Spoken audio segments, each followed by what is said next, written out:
Cokro Aminoto bilang, aku bermimpi dalam tidurku ketemu Rasulullah sallallahu alaihi wasallam. Dan di dalam mimpi itu Rasulullah bertanya kepadaku, Cokro, kamu kangen gak sama aku? Aku jawab, aku kangen sama engkau ya Rasulullah. Kalau begitu ikut pulang denganku. 2 hari setelah Cokro Aminoto mimpi bertemu Rasulullah dalam mimpinya, Cokro Aminoto wafat. Tapi kisah ini kan nggak ada di mana-mana, Pak. Tidak diceritakan di dalam buku sejarah, tidak menjadi panduan buku bangsa. Kalau mau ketemu cerita begini, ketemu sama keluarganya, ketemu orang-orangnya, baca ratusan buku, ketemu di sana, ketemu di sini, diambil, dicuplik, dikumpulkan, maka ketemu kisah-kisah yang seperti ini, bahwa ternyata peri hidup Rasulullah Sallallahu Alaihi Wasallam, uswatun hasanah yang ditunjukkan oleh Rasulullah Sallallahu Alaihi Wasallam, menjadi inspirasi negeri ini merdeka. Rasil TV, untuk Islam yang satu. Bismillahirrahmanirrahim. Assalamualaikum warahmatullahi wabarakatuh. Alhamdulillahirabbil alamin, hamdan syakirin, hamdan na'imin. Alhamdulillahirabbil alamin. Alhamdulillahilladzi arsala rasulahu bil huda wa dinil haq liyudhhirahu ala dini kullihi wa kafa billahi syahida. Asyhadu an la ilaha illallah wahdahu la syarikalah wa asyhadu anna Muhammadan abduhu wa rasuluhu la nabiyya ba'dah. Allahumma salli wa sallim wa barik ala sayyidina Muhammadin wa ala alihi wa ashabihi wa man tabi'ahu ila yaumiddin. Rabbana zidna ilman warzuqna fahman wa alhiqna bis solihin. Allahumma ja'alna min ahlul Qur'an, Allahumma ja'alna min ahlur ridha, Allahumma ja'alna min ahlul maghfirah birahmatika ya arhamar rahimin. Walhamdulillahirabbil alamin. Alhamdulillah, hari ini pertemuan majelis Nusantara Berkisah, mudah-mudahan Allah menjadikan majelis ini memiliki manfaat insyaallah. Hadirin dirahmati Allah, sengaja saya membawa 4 jilid buku yang ditulis oleh Kiai Munawar Khalil. Judul buku ini adalah Kelengkapan Tarikh Nabi Muhammad sallallahu alaihi wasallam. Saya memanfaatkan momentum Maulidur Rasul, momentum peringatan kelahiran Rasulullah sallallahu alaihi wasallam. Mudah-mudahan Bapak dan Ibu yang dirahmati Allah diberikan rizki untuk memperbanyak sholawat kepada Rasulullah sallallahu alaihi wasallam selama bulan Rabiul Awal ini.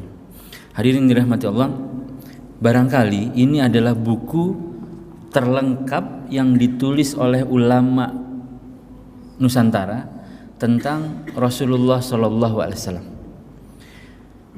Penulisnya adalah Kiai Munawar Khalil, seorang kiai dari Kendal, Semarang.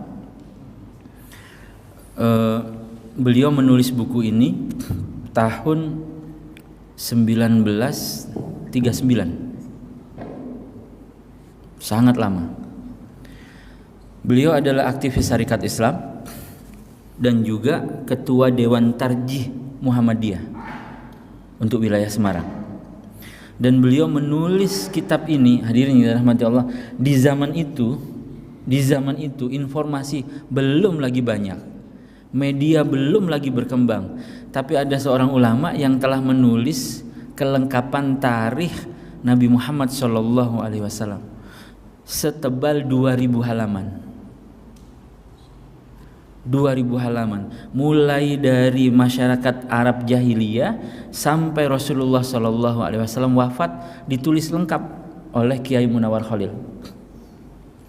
Kiai Munawar Khalil ini sahabat dari Kiai Haji Mas Mansur, salah seorang tokoh pemimpin Muhammadiyah. Kiai Haji Mas Mansur ini, Masya Allah Bapak dan Ibu yang dirahmati Allah, Kiai Haji Mas Mansur ini gurunya Jenderal Sudirman. Dalam kaitan itulah yang ingin saya ceritakan, bahwa Rasulullah Shallallahu Alaihi Wasallam berperan aktif memerdekakan negeri yang bernama Indonesia. Bukan hanya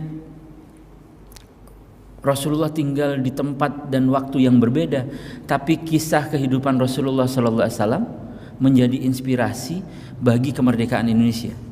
Hadirin yang dirahmati Allah, seperti yang kita ketahui, Jenderal Sudirman adalah kader Muhammadiyah Cilacap. Sebelum jadi Panglima Besar, sebelum jadi kepemimpinan Daidancho di zaman Belanda, di zaman Jepang, lalu kemudian dilantik sebagai pemimpin militer. Jenderal Sudirman adalah guru Sanawiyah Muhammadiyah Cilacap. Dengan peran itulah Jenderal Sudirman mengambil kepemimpinan umat Islam. Bapak dan Ibu yang dirahmati Allah, Jenderal Sudirman ini dalam struktur militer tidak disebut jenderal, tidak disebut panglima, tapi disebut Pak Haji. Semua komandan-komandan memanggil beliau Wak Kaji. Orang Jawa nyebutnya Wak Kaji, Pak Haji. Ketika Kiai Haji Mas Mansur wafat pada tahun 1946, setahun setelah Indonesia merdeka, Jenderal Sudirman mengeluarkan perintah harian, surat perintah harian untuk seluruh prajurit Angkatan Perang Republik Indonesia. Perintahnya adalah menerapkan semua nasihat dan pelajaran yang diajarkan oleh Kiai Haji Mas Mansur. Artinya, Bapak dan Ibu yang dirahmati Allah, Jenderal Sudirman mengajarkan kepada seluruh prajurit Indonesia untuk taat pada Islam, untuk iktibar kepada Rasulullah SAW. Kiai Munawar Khalil dan Jenderal Sudirman seumuran. Beliau sepantar dengan Kiai Munawar Khalil. Hadirin dirahmati Allah, ketika agresi militer kedua, Jenderal Sudirman melakukan peperangan gerilya karena Soekarno, Hatta, Agus Salim, Syahrir ditangkap di Jogja, lalu kepemimpinan pemerintah berpindah ke Bukit Tinggi. Ada presiden kedua yang sering terlupakan, Safruddin Prawira Negara. Safruddin Prawira Negara menjadi presiden pemerintahan darurat karena berada di pengasingan di Bukit Tinggi. Ketika semua pemimpin nasional ditangkap oleh Belanda, ketika pemerintahan darurat berada di Sumatera, yang mengambil peran melakukan perlawanan gerilya adalah Jenderal Sudirman. Nah, yang ingin saya kisahkan di sini, Bapak dan Ibu yang dirahmati Allah, buku ini menjadi panduan Jenderal Sudirman dalam bergerilya. Kelengkapan tarikh Nabi Muhammad Sallallahu Alaihi Wasallam. Mungkin tidak dalam bentuk sekarang ini, buku yang saya miliki ini terbitan tahun 93. Terbit sebelumnya tahun 1977, terbit sebelumnya tahun 1939. Masih dalam tipis-tipis pecahan, ada 16 jilid. Jenderal Sudirman dalam perang gerilya, Jenderal Sudirman mengakui ini sendiri dalam perjumpaannya dengan Kiai Munawar Khalil pada tahun 47-48. Jenderal Sudirman menyampaikan, sepanjang perlawanan gerilya melawan Belanda, Jenderal Sudirman menjadikan buku ini sebagai buku panduan untuk menjaga moral dan mental prajuritnya di lapangan. Bapak dan Ibu yang dirahmati Allah, kita ini mengenal Jenderal Sudirman hanya sebagai Panglima Besar, tapi tidak pernah mengenal Jenderal Sudirman sebagai seorang tokoh yang sangat paham agama. Kalau gerilya, Pak, kemana-mana bawa buku tarikh, kelengkapan tarikh Nabi Muhammad SAW. Kira-kira cintanya sama Rasulullah besar atau kecil?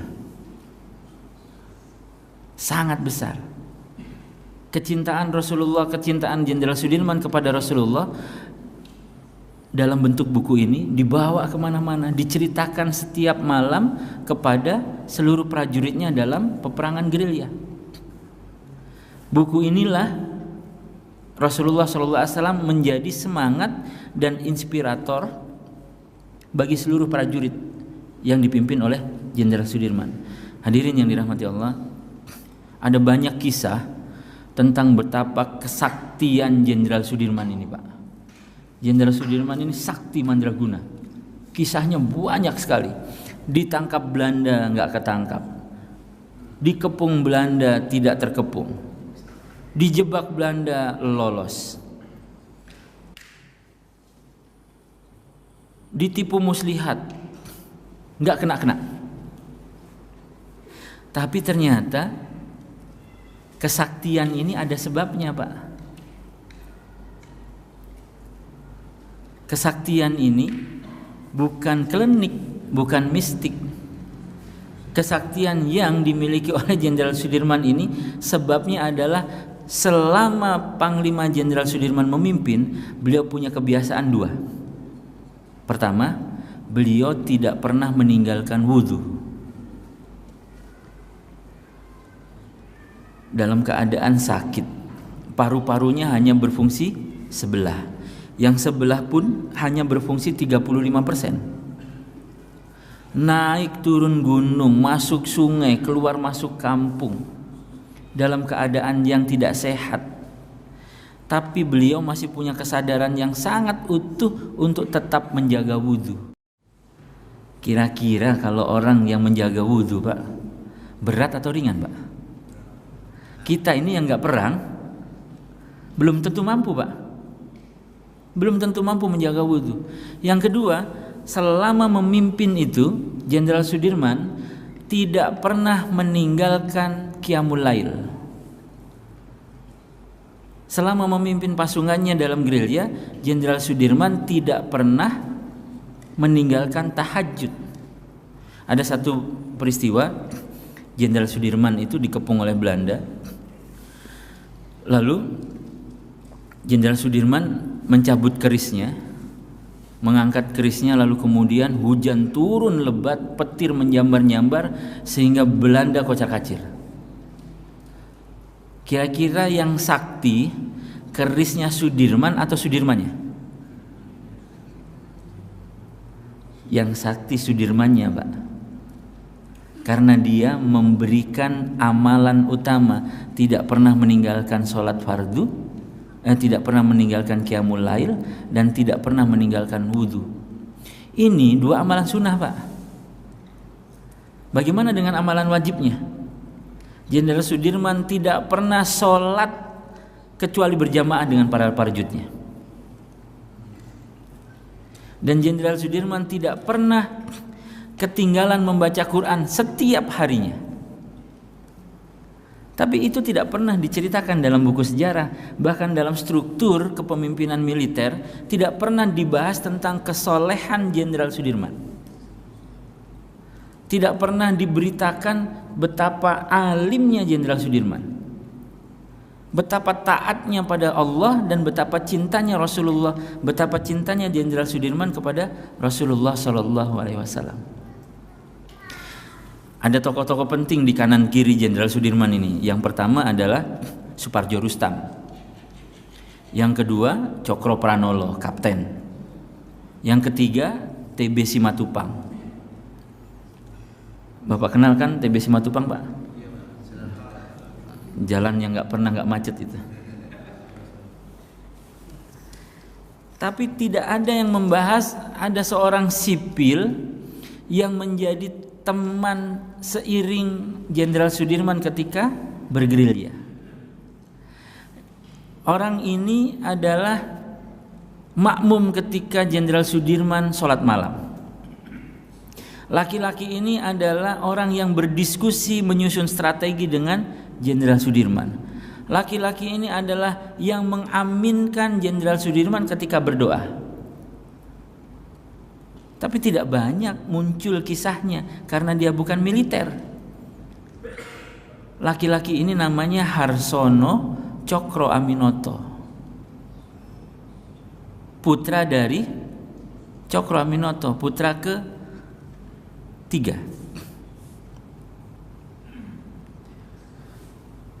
Orang soleh, Pak, Masya Allah. Nanti ketika Indonesia sudah tenang, Harsono Cokro Aminoto ini diangkat oleh Presiden Soekarno menjadi Menteri Pemberdayaan Aparatur Negara pertama, Menteri PAN pertama. Berat, Pak, tugasnya.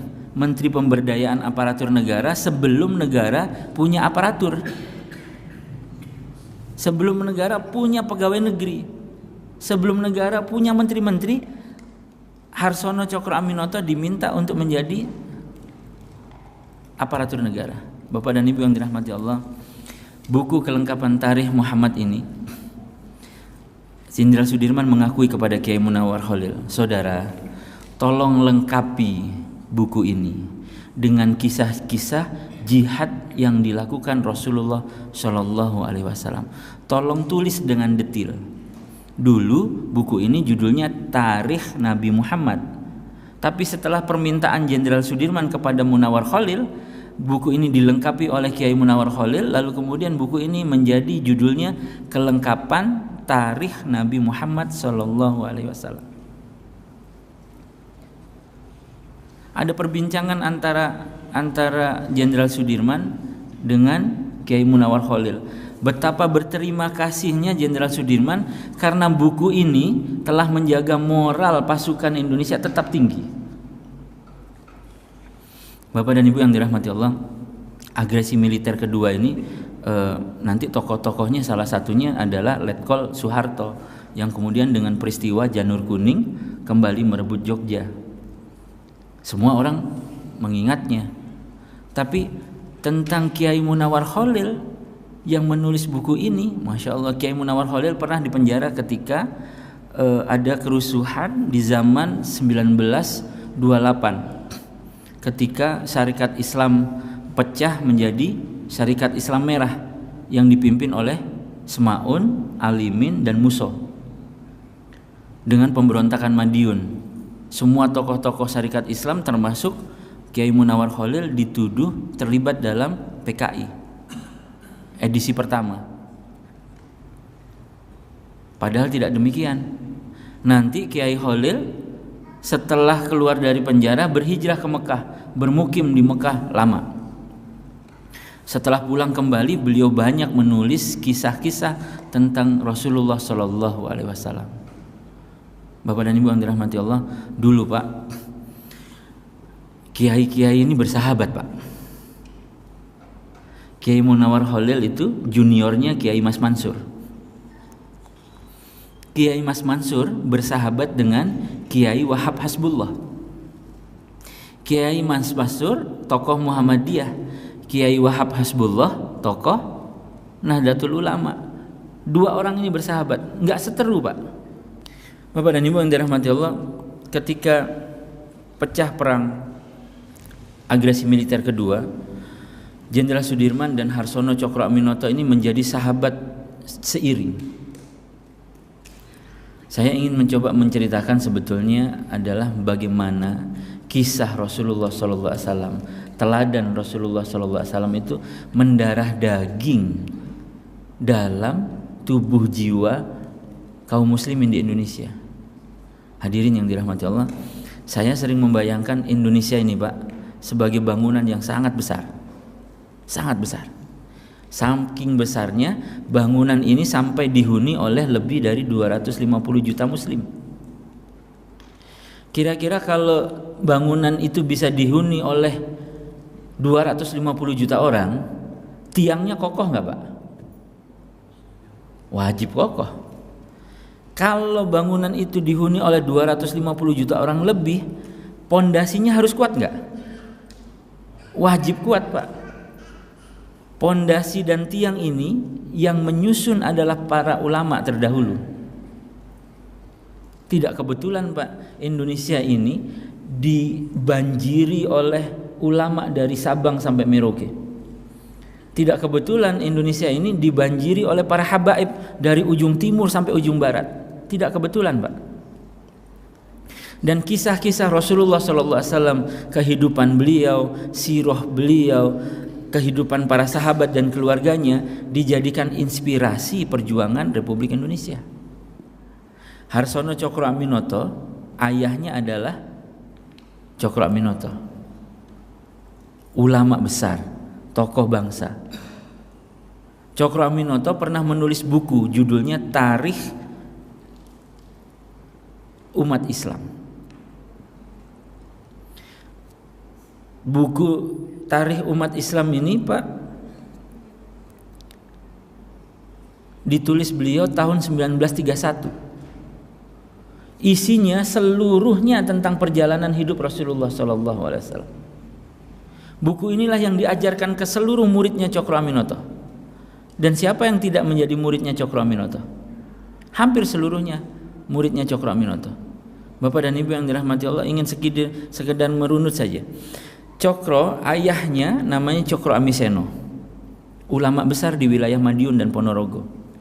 Cokro Amiseno ayahnya adalah Cokro Negoro, ulama besar. Cokro Negoro punya ayah namanya Kiai Kasan Besari. Yang ingin saya ceritakan juga di sini adalah pertemuan Kiai Kasan Besari dengan istrinya yang kemudian melahirkan Cokro Negoro, melahirkan Cokro Amiseno, lalu kemudian melahirkan Cokro Aminoto. Kiai Kasan Besari ini Pak dipanggil oleh Pakualam ketiga. Karena Pakualam ketiga ini melihat kok Kiai Kasan Besari mendirikan sebuah kawasan menegakkan syariat Islam di wilayah Tegalsari, Madiun. Dipanggil untuk menjelaskan. Di dalam kesultanan, di dalam keraton, Kiai Kasan Besari minta 2 syarat. Dia akan menjelaskan cita-citanya kalau dia diizinkan mengajar di masjid dan mengumpulkan orang. Maka Kiai Kasan Besari mengajar di masjid keraton, ngumpulin orang. Dan Bapak dan Ibu yang dirahmati Allah, yang diajarkan Kiai Kasan Besari, kitab yang dibuka oleh Kiai Kasan Besari adalah kitab Barzanji. Dalam kitab Barzanji itu tidak ada lain kecuali kisah sirah nabawiyah, cerita tentang peri hidup Rasulullah SAW. Dan ketika menjelaskan kitab Barzanji inilah putra putri dari Pakualam ini jatuh cinta pada Kiai Kasan Besari. Karena jatuh cinta sebab Rasulullah yang diceritakan. Jadi kalau Kiai Kasan Besari tidak menceritakan Barzanji yang berisi tentang sirah nabawiyah, belum tentu Pak terjadi pernikahan yang kemudian melahirkan Cokro Negoro, Cokro Amiseno, dan kelak melahirkan Cokro Aminoto.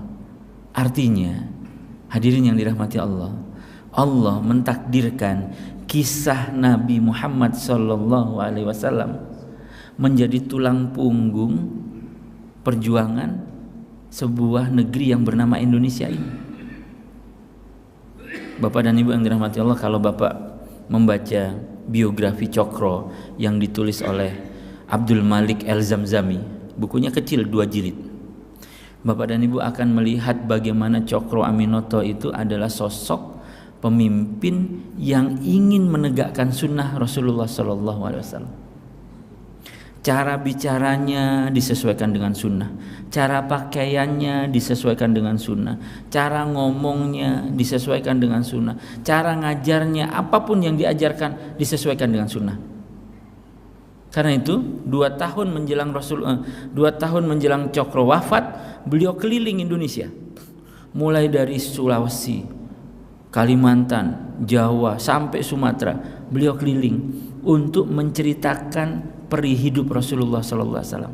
Saking lelahnya beliau keliling seluruh Indonesia sampai beliau akhirnya sakit, pulang ke Jogja dalam keadaan sakit. Berada di rumahnya tergeletak gitu, terbaring di kamarnya, sampai satu ketika Cokro Aminoto tiba-tiba dalam keadaan sakit itu terbangun, membetulkan bajunya, merapikan sarungnya, menggunakan ikat kepalanya. Lalu kemudian anak-anaknya tanya, "Bapak, kenapa kok rapi-rapi?" Cokro Aminoto bilang, "Aku bermimpi dalam tidurku ketemu Rasulullah SAW. Dan di dalam mimpi itu Rasulullah bertanya kepadaku, 'Cokro, kamu kangen gak sama aku?' Aku jawab, 'Aku kangen sama engkau ya Rasulullah. Kalau begitu ikut pulang denganku.' 2 hari setelah Cokro Aminoto mimpi bertemu Rasulullah dalam mimpinya, Cokro Aminoto wafat. Tapi kisah ini kan gak ada di mana-mana Pak. Tidak diceritakan di dalam buku sejarah, tidak menjadi panduan buku bangsa. Kalau mau ketemu cerita begini, ketemu sama keluarganya, ketemu orang-orangnya, baca ratusan buku, ketemu di sana, ketemu di sini, diambil, dicuplik, dikumpulkan. Maka ketemu kisah-kisah yang seperti ini, bahwa ternyata peri hidup Rasulullah SAW, uswatun hasanah yang ditunjukkan oleh Rasulullah SAW, menjadi inspirasi negeri ini merdeka, menjadi tenaga agar negeri ini diperjuangkan kaum muslimin sampai hari ini. Maka hadirin yang dirahmati Allah, proses perjalanan Indonesia sebagai bangsa ini tidak bisa dilepaskan dari kaum muslimin, Pak. Tidak bisa. Tokoh-tokohnya, ulamanya, pejuangnya, dai-nya, semuanya kaum muslimin. Bukan kebetulan Indonesia ini dibanjiri habaib dari ujung sampai ke ujung. Bukan kebetulan, Pak. Bukan kebetulan juga Indonesia ini dibanjiri oleh orang-orang yang mencintai para habaib. Bukan kebetulan. Karena Rasulullah SAW pernah dalam satu riwayat menyampaikan beliau menangis. Para sahabat bertanya, "Ya Rasulullah, kenapa engkau menangis?" Rasulullah menyampaikan, "Aku rindu pada saudaraku." Lalu para sahabat bertanya lagi kepada Rasulullah, "Siapa yang kau maksud saudaramu ya Rasulullah?" "Bukankah kami saudaramu?" Rasulullah bilang, "Bukan, kalian sahabatku." "Lalu siapa yang kau kategorikan sebagai saudaramu ya Rasulullah?" Rasulullah menyampaikan, "Mereka rumahnya paling jauh dari rumahku. Mereka tidak pernah bertemu denganku. Mereka tidak pernah mendengar suaraku. Mereka tidak pernah melihat wajahku. Tapi mereka beriman sepenuhnya dengan apa yang aku bawa." Kira-kira yang dimaksud oleh Rasulullah ini siapa? Mudah-mudahan kita, insya Allah. Kita ini rumahnya paling jauh dari maudil Nabi. Dari tempat lahir Nabi kita ini paling jauh. Enggak pernah bertemu Rasulullah, tidak pernah melihat Rasulullah, tidak pernah mendengar Rasulullah. Tapi cinta kita pada Rasulullah, Masya Allah. Anak-anak kecil cinta sama Rasulullah, mengumandangkan syair-syair dan lagu-lagu yang menandakan cinta pada Rasulullah. Bapak dan Ibu yang dirahmati Allah, mohon izin Pak, sekedar ingin memberikan opini sedikit saja. Dari dahulu Pak, imam-imam, ulama-ulama itu memimpin sholat, lalu setelah sholat membaca zikir, dijaharkan. Itu bukan tanpa sebab Pak.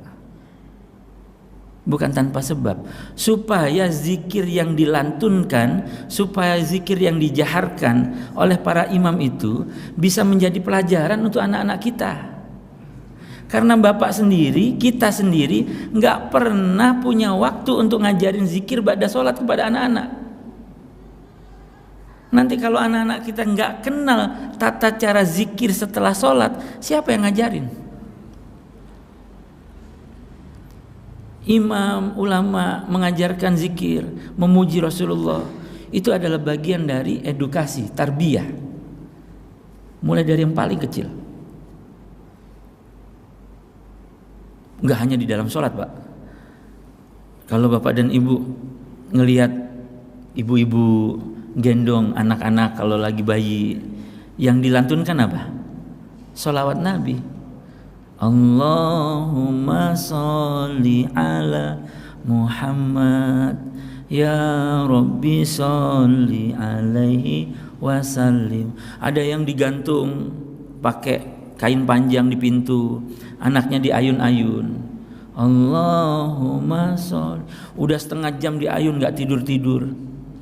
Ibunya udah mulai gergetan, ngayunnya juga udah beda. Allahumma sholli. Udah kenceng banget. Kita ini diajarkan oleh ulama mulai dari yang paling bawah, diselipkan ajaran-ajaran mencintai Rasulullah Sallallahu Alaihi Wasallam. Bapak dan Ibu yang dirahmati Allah, saya pernah ke Filipina, Thailand, waktu meliput kekerasan militer di wilayah Thailand Selatan. Ketemu tokoh-tokoh gerilyawan dari pulau, militer-militer dari Thailand Selatan. Sampai di sana ternyata saya mempelajari orang-orang di Thailand Selatan itu ketika melakukan perang gerilya, dia menjadikan buku panduannya adalah karangan Abdul Haris Nasution. Dijadikan buku panduan perang. Orang Indonesia ini bukan sembarangan, Mbak. Karena itu kalau sekarang ini kita dilumpuhkan, memang sengaja dilumpuhkan. Masya Allah, tabarakallah.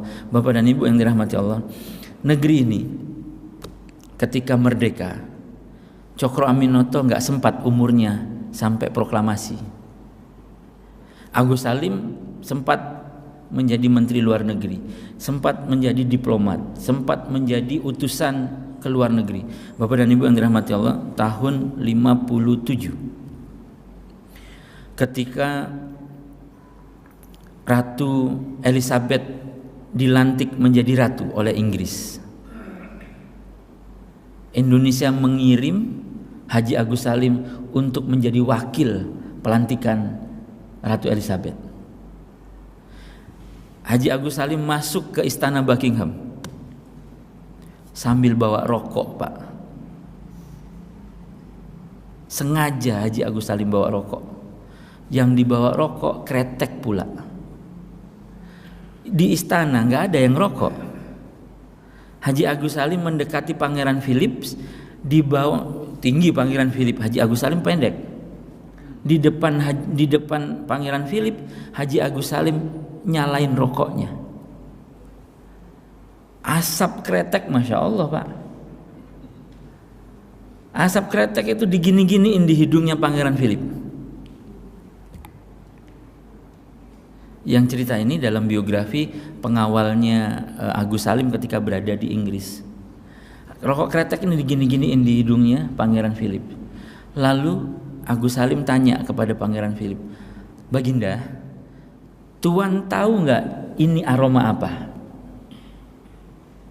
Pangeran Philip bilang, "Ini aroma rokok." Kata Haji Agus Salim, "Bukan. Ini aroma yang mengundang bangsa Anda menjajah bangsa kami 400 tahun lamanya." Di depan raja dia ngomong begitu, Pak, sambil bekal rokok. Wah, Agus Salim ini banyak akalnya. Dari dulu dia udah berjenggot. Ketika di konferensi-konferensi internasional, dia diledekin. Pidato di depan umum, dia diledekin. Ketika Haji Agus Salim pidato, ada hadirin yang bilang embe gitu, ngeledek, ini kambing ngomong gitu. Haji Agus Salim cuma ngomong sederhana ini, "Saya nggak tahu di rapat seperti ini kambing juga diundang." Haji Salim nyerang orang. Setelah itu orang yang ngeledek dia diem, Pak. Haji Agus Salim lah yang dikirim oleh Presiden Soekarno untuk menjadi wakil Indonesia. Indonesia ini, Pak, dulu dalam Republik Indonesia Serikat hanya diakui 3 bagian saja. Mana saja, Pak?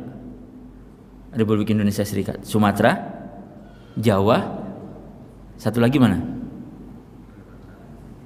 Madura, Pak. Yang lain-lain itu nggak dihitung sebagai wilayah Indonesia, nggak dihitung. Cuman Jawa, Sumatera, Madura, itulah Indonesia. Haji Agus Salim keliling seluruh dunia untuk memperjuangkan de jure. Belanda hanya mengakui, de factonya mengakui Jawa, Sumatera, Madura. Haji Agus Salim keliling ke seluruh dunia, dan negara pertama yang mengakui kemerdekaan Republik Indonesia dengan wilayah mulai dari Sabang sampai Merauke adalah Palestina. Negara pertama yang diwakili oleh Syarif Amin Husaini yang menyatakan kami mendukung Indonesia merdeka. Karena itu hadirin yang dirahmati Allah, kenapa kita ini masih memperjuangkan Palestina? Karena kita ini berhutang budi kepada Palestina. Kita sudah merdeka, mudah-mudahan sudah merdeka, mudah-mudahan. Tapi rasanya kok masih berjuang. 73 tahun Palestina masih berjuang sampai hari ini. Palestina dipecah oleh tembok panjangnya tembok ini 721 kilometer, memecah belah. Temboknya berliku-liku. Setelah saya pelajari kenapa berliku-liku, tembok ini dibuat berliku-liku karena yang banyak air masuk Israel, yang kering milik Palestina. Bapak dan Ibu yang dirahmati Allah, negara kedua yang mengakui kedaulatan kemerdekaan Indonesia namanya Mesir. Bukan negara yang mengakui, tapi organisasi Ikhwanul Muslimin yang dipimpin oleh Asy-Syahid Imam Hasan Al-Banna mengakui kemerdekaan Indonesia. Siapa tokohnya? Ada 3, Haji Agus Salim, Pak Pamuncak, sama kakeknya Anies Baswedan, A.R. Baswedan. 3 orang inilah yang memperjuangkan status kemerdekaan Indonesia. Nanti sampai kemudian dibuat perjanjian Linggarjati di Cirebon. Baru kemudian diperjuangkan kembali oleh Perdana Menteri Muhammad Nasir bahwa Indonesia itu adalah NKRI. Ini perjuangan Muhammad Nasir, Pak, ulama Masyumi yang mempertahankan kemerdekaan Indonesia menjadi republik yang kita kenal sekarang, Negara Kesatuan Republik Indonesia. Di zaman itu Pak Nasir merangkap beberapa jabatan, Pak. Selain Perdana Menteri, beliau juga Kementerian Penerangan dan pernah menjabat Kementerian Dalam Negeri. Kemana-mana ngantornya sarungan, Pak. Perdana Menteri sarungan. Sampai-sampai ada wartawan Amerika itu, Pak Nasir itu cara berpakaiannya sarungan, pakai hem, pakai jas. Dan jasnya itu di pundak sebelah kanan tambalan, ditisik karena sobek. Sama Bung Hatta juga begitu, Pak. Bung Hatta itu pengen banget punya sepatu mereknya Belly. Sampai-sampai beliau hutang pada negara dengan cara dibayar mencicil sepatunya. Kira-kira kalau hari ini terjadi begitu, Pak, Masya Allah. Sore ini ada berita tentang gubernur yang kekayaannya saja 53 triliun. Dahsyat. Sementara Bung Hatta sampai meninggal cicilan sepatu Belly-nya belum lunas. Sampai meninggal dicatat lunas oleh negara. Begitu juga Buya Nasir ditanya, kenapa engkau pakai jas yang punya tembelan? Ini ada wartawan Amerika. Kata Buya Nasir, kamu jangan perhatian sama ininya, perhatian sama ininya, kata Buya Nasir. Jangan perhatikan bajuku, perhatikan otakku dan perhatikan hatiku. Ini, Pak, baru pemimpin. Mudah-mudahan lahir pemimpin-pemimpin Indonesia yang seperti ini, memimpin Indonesia dengan iman dan takwa, insya Allah. Bapak dan Ibu yang dirahmati Allah, terakhir sebagai kisah hari ini, kalau kita mempelajari sejarah, kita akan menemukan betapa Indonesia ini, Pak, setelah merdeka, $1, Rp1. BI ini mengatur finansial Indonesia, dan hari itu $1, Rp1. Kira-kira kenapa, Pak? Karena cadangan devisa Indonesia banyak. Dari mana cadangan devisa Indonesia banyak? 500.548 kerajaan dan kesultanan di seluruh Indonesia meleburkan kerajaannya, meleburkan kesultanannya menjadi Kesatuan Republik Indonesia. Kira-kira kerajaan kesultanan ini punya harta enggak? Punya, Pak. Kira-kira kalau bukan muslim, ridho enggak menyumbangkan kerajaannya? Belum tentu, Pak. Kerajaan dan kesultanan ini hanya taat pada satu orang, namanya ulama. Dan ulama memerintahkan mari bergabung bersama dengan Indonesia. Karena itu kita sekarang menjadi sebuah negeri yang bernama Republik Indonesia. Kalau bukan para ulama, susah melakukan ini, Pak. Hadirin yang dirahmati Allah, mudah-mudahan apa yang saya sampaikan bermanfaat mengisi waktu antara iktikaf antara maghrib dan isya ini. Mudah-mudahan kisah ini bisa dijadikan warisan sejarah. Bapak bawa pulang, ibu bawa pulang, diceritakan kepada keluarga bahwa negeri ini adalah negeri orang-orang beriman, insyaallah. Hadanallahu wa iyyakum jema'in wal afu minkum, subhanakallahumma wa bihamdika asyhadu an la ilaha illa anta astaghfiruka wa atubu ilaik. Assalamualaikum warahmatullahi wabarakatuh. Rasil TV, untuk Islam yang satu.